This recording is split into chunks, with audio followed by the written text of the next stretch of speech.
Po tayo malinawan kung paano po narating ang desisyon na ito? Opo. Ang katunayan po niyan, parehas po tayo. Nung una po nating isinagawa yung pagdinig, parehas po tayo na ang gusto po natin talaga ay sa FDCP.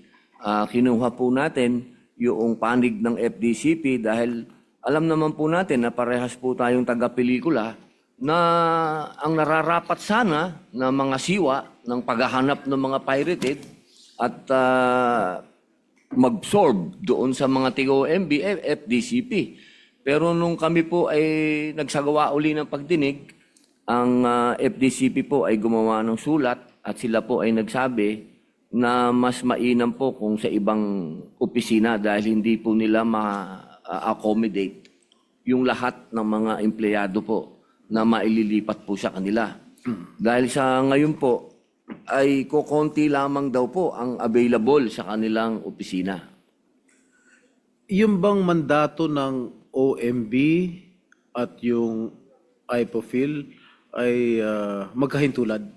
Opo, sa usapin po ng intellectual property, dahil yun din po yung ipinaglalaban natin na matagal na po, na yung atin pong mga pelikula ay napapirated, ay ganun din po yung trabaho noong Intellectual Property Office of the Philippines. Sila din po yung nangangasiwa doon sa pangkalahatan na pati po yung sa mga libro at sa mga ibang bagay pa po na involved yung intellectual property. Kaya hindi rin po na naging mahirap para sa IPO na tanggapin po yung ating mungkahi. Nais ko lang tanong sa inyo, Ginoong Pangulo.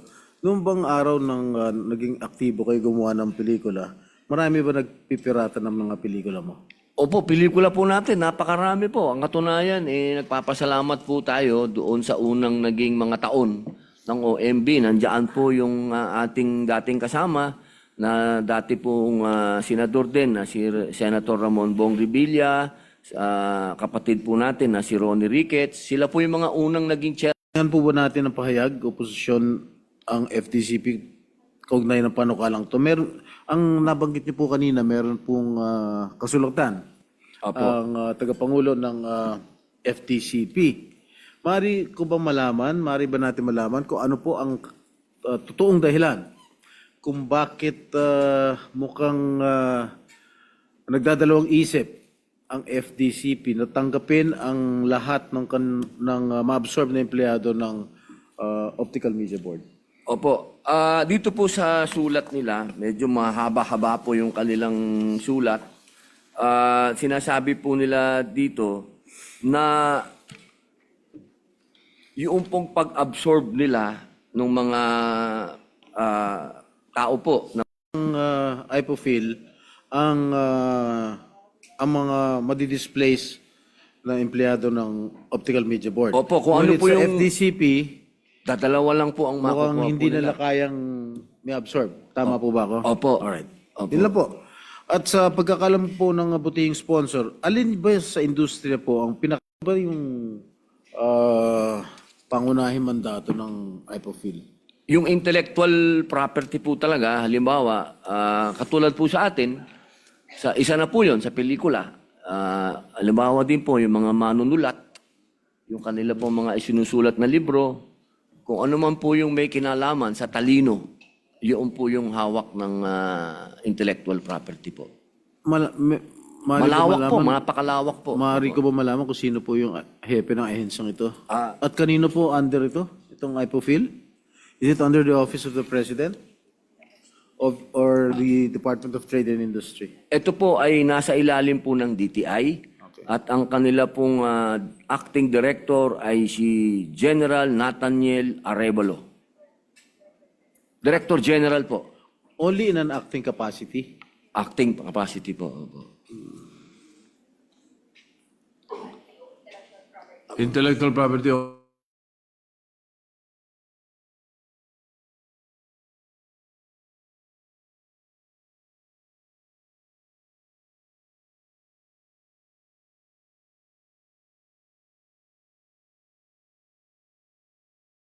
Acting Acting daw. Acting.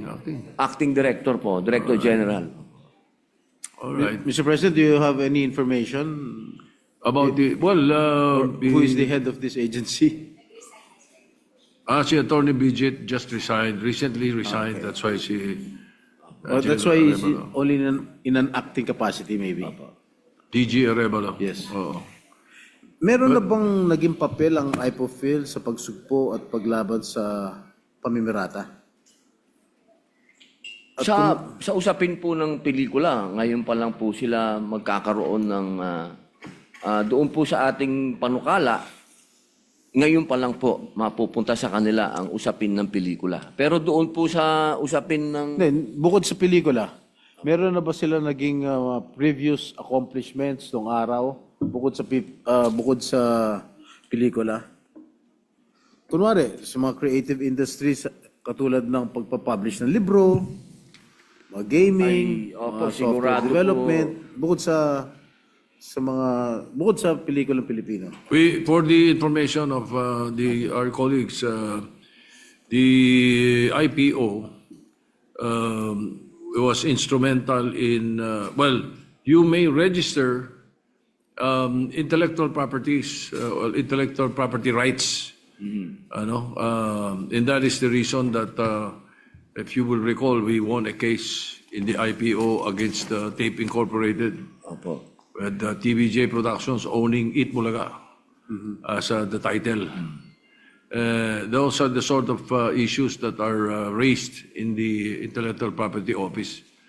Marami nakaregister doon ng pati mga pangalan ng mga restaurants actually, hotels and the like. Basta't kailangan merong pag-aari ng tao, ang tinatawag nga nating intellectual property. It's under their jurisdiction. So nanalo po kayo sa kaso na yan, Ginoong Pangulo? Awa ng Diyos, nanalo kami. Okay.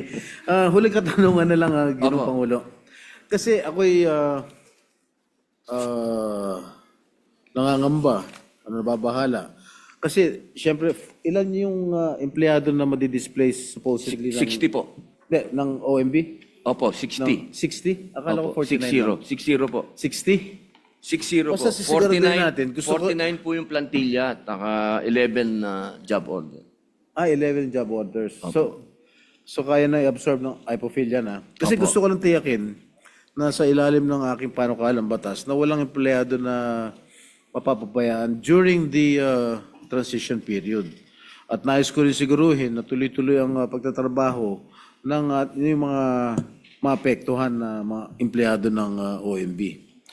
So, walang mawawala ng hanap buhay ni isa sa mga empleyado ng OMB. Tama po ba yun? Opo, yun po ang sinigurado po ninyo noong tayo po ay nagsagawa ng pagdinig. Yun po yung unang-unang sinigurado po ninyo na walang mawawalan ng trabaho. Meron ba hong provision sa inyong committee report na maaaring panghawakan ng mga personnel ng OMB kaugnay sa layunin nito? Para at least Apo. maging safe sila na magkakaroon pa rin sila ng tuluyang trabaho. Siyempre, may mga pamilya, may mga anak yan na sinusustentuhan. Opo, yan po ay sinigurado po natin at yan po ay nasa Ang pinakasikat at pinakatanyag na miyembro dito sa Buluwaga ito, si Senador Padilla, sa pagpapaunlak niya ng oras upang sagutin ang ating mga katanungan tungkol sa abolition ng Optical Media Board at linawin ang ilang probisyon ng sinusulong na panukalang batas. At sinusuportahan po natin ang panukalang ito, lalo na kung sa pamamagitan ng paglilipat ng powers and functions ng OMB ay higit na magpapalakas pa ang kampanya laban sa pamimirata at higit sa lahat ay matitiyak natin ang kapakanan ng mga maapektuhang empleyado. Maraming salamat po, Ginoong Pangulo. Maraming salamat po, Ginoong Pangulo. Majority Leader. Thank you very much, Mr. President. Mr. President, as I mentioned in one of our conversations, this measure is very timely because katulad ng binanggit ng ating sponsor, katulad ng binanggit ng ating mga kasamaan dito sa bulwagang ito na, I would say, it's past its time, itong Optical Media Board Wala na pong DVD, wala na pong Laserdisc, wala na pong VHS, wala na pong Betamax. Yun yung mga alam natin nung araw namin ni Senator Robin Hood Padilla. Ngayon na po, lahat streaming na po. Kaya, DVD. yeah, wala nang DVD, Mr. President. So, I think we should put the government's resources and the government's funds in more efficient use, for more efficient usage, Mr. President. Therefore, I move to close the period of interpellation on this measure, Mr. President. Any objection? Hearing none, period of interpellation is closed. Thank you very much, Mr. President. I move that we open the period of amendments and recognize the sponsor, and I believe Senator Estrada also to propose amendments.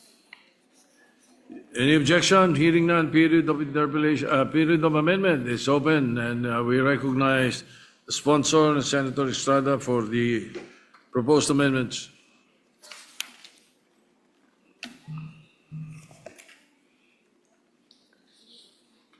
Thank you, Mr. President.